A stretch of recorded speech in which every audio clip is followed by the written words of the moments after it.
for what he did for Ghana football. Yan show appreciation to him and to God for what he has done for us. Nana, in 2019, what happened? You call AFCON Yefrimu round of 16. In 2021, Yefrimu group stage. In 2023, Yefrimu group stage. And people feel it's normal. Look at the instance. 2023, Yefrimu. Yani Cape Verde. Cape Verde ashe ya tika. Ye power Cape Verde. Ye pressurize. Ye go no back on ya shake Cape Verde in the first game of the competition.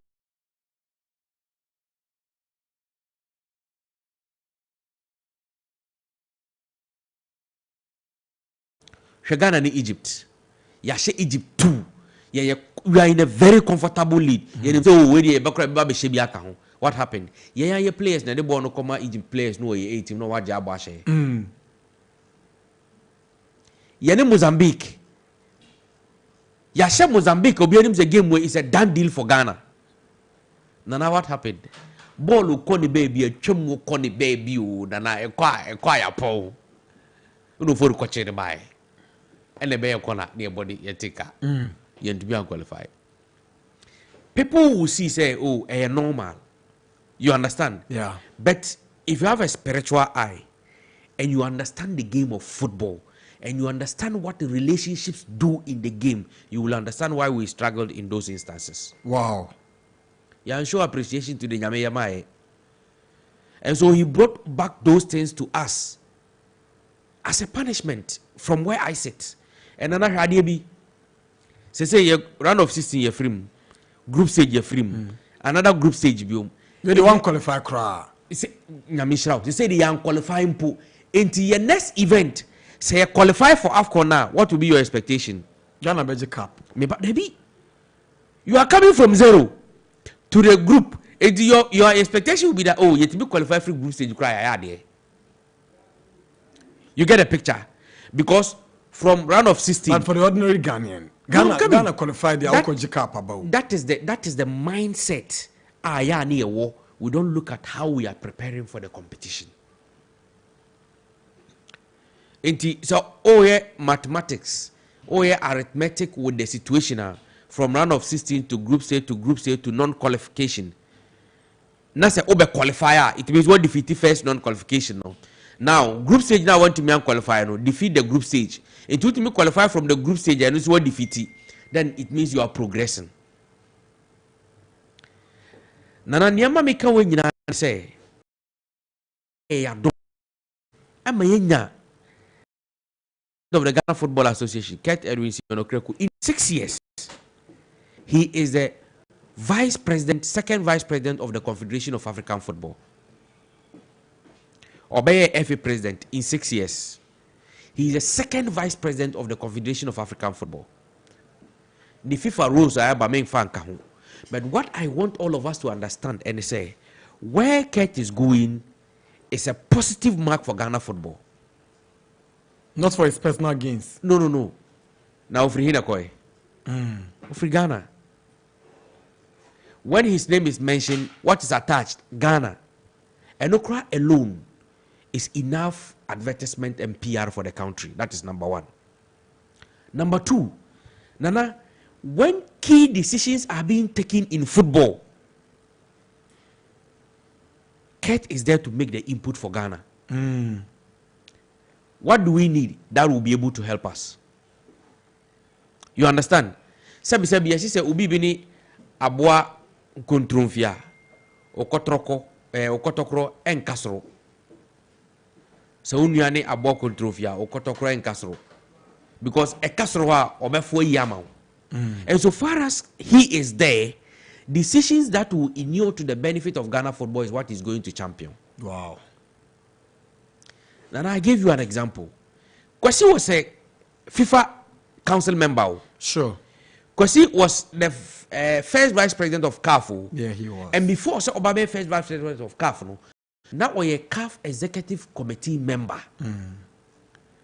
In all the key decisions, he was part. In fact, apart from look at the capacity building advantage that Esam Inyama Ghana. Look at the number of Ghanaians who were working in CAF at that time. Tony Bafo. He was working with CAF. yeah, bra penyini, Georgia Free, he was working with CAF on a very big committee. Yenya Sani Dara is even still working for CAF as a media expert.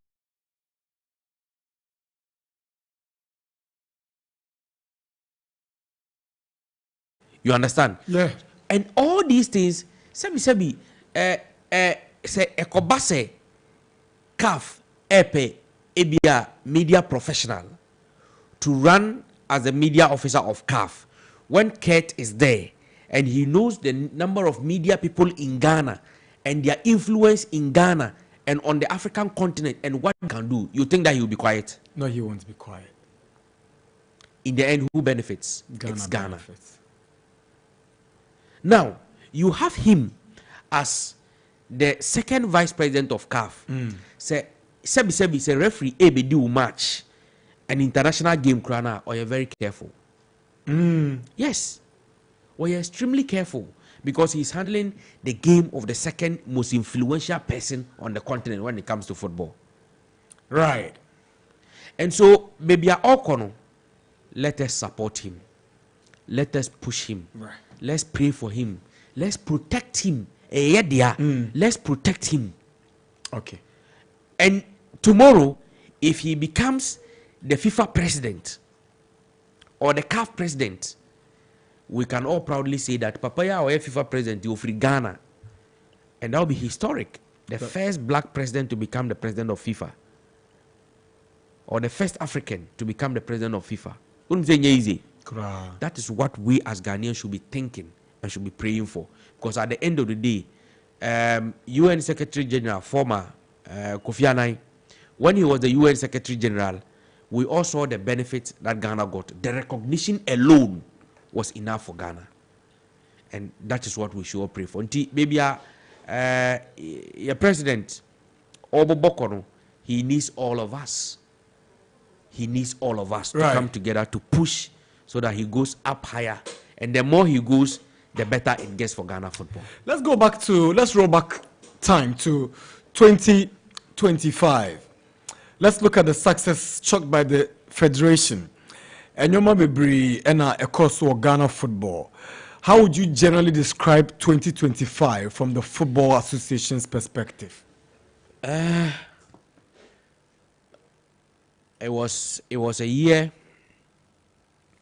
In fact, 2025 as a year was a very good year for Ghana football. Okay. Very, very good year for Ghana football. Now, I say this because one, for the first time in 8 years, now I am qualified for under 17 AFCON since 2017. In 2025, we qualify for the under 17 AFCON. Under coach Prosper Nate Ogum. Say Obekaya Cote d'Ivoire Kobo for qualification. We finished second. And by finishing second, it means we have qualified for the African Cup of Nations. And that was huge. Because 8 years wouldn't mean qualify for a competition. Now eventually ultimate qualifier is a huge step. Quite apart from Enono, we had the Black Queens finishing third in the African Women's African Cup of Nations, which was also a massive achievement in the year 2025. We are not so free. The before some did the next the Black Queens winning bronze WAFCON was a clear indication of the massive investment in women's football. And the FA keeps investing hugely in women's football. And that led to the launch of the U15 regional girls coast leagues. No? That's powered by FIFA, huh? Yes. But you see, before FIFA will come in and do it, you need to make a proposal.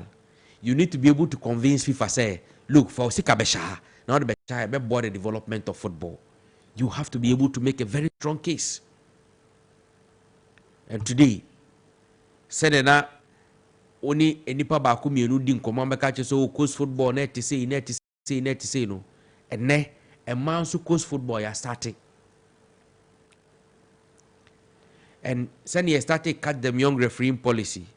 You started a man who coach football, so it is cut them young women's football. That's interesting. By the time they get to the age of playing for the national teams, no more develop very well. Because football no, is a skill, and the more you play, the better you become. Right. So in the year 2025, yenya Black Queens and so moje bronze or African Women's Championship. The target Ben we'll get back to the achievements of 2025, but after going on bronze in the last tournament, then more as target for the next half WAFCON. Nobody goes to war with the intention or the mentality say me could lose waba. You understand? No, the moment I'll be what you say women or abono no. So can Ghana become African champions in women's football? Why not? Is that a target you are setting? Yes. That the team should be able to go to the next WAFCON and bring their trophy home. Awesome. And the president has been clear in his words that we've won bronze, we've participated in the competition for quite some time, and we've shown quality. What is left? We need the confidence to be able to go there and bring the trophy home. You understand? And after winning bronze at the AFCON, that same year, the Black Princesses also qualify from the preliminary stages of the World Cup qualification, and they'll be playing the last qualifier, somewhere come next month for the World Cup qualifiers. You look at Black Satellites, U20, almost qualify, and that had also eluded us for a while. Sure. Yet we qualify for the African Cup of Nations under 20, and we went there and we did not disgrace ourselves. Even though the expectation was that we should be able to qualify for the World Cup. But after winning in 2021, Mauritania, you qualify for the World Cup, but unfortunately COVID popped up and we couldn't go to the World Cup. Yeah. You understand? From that time, from 2021 to 2025, ni team qualify. So it was in 2025 and ni team qualify by finishing second at the WAFU level. Ni a competition. Your competition ni by and WAFU sa organize the developmental competition and we won bronze there. Oh here under 15 level now, yebo CAF schools championship no.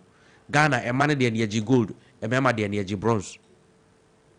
So clearly on all fronts, from under 15 to under 17 to under 20 to under to the senior national teams, that the Black Queens and the Black Stars, everywhere was successful because the Black Stars also qualified for the World Cup in 2025. You lose one game in the year 2025 after we failed to qualify for the African Cup of Nations in 2024.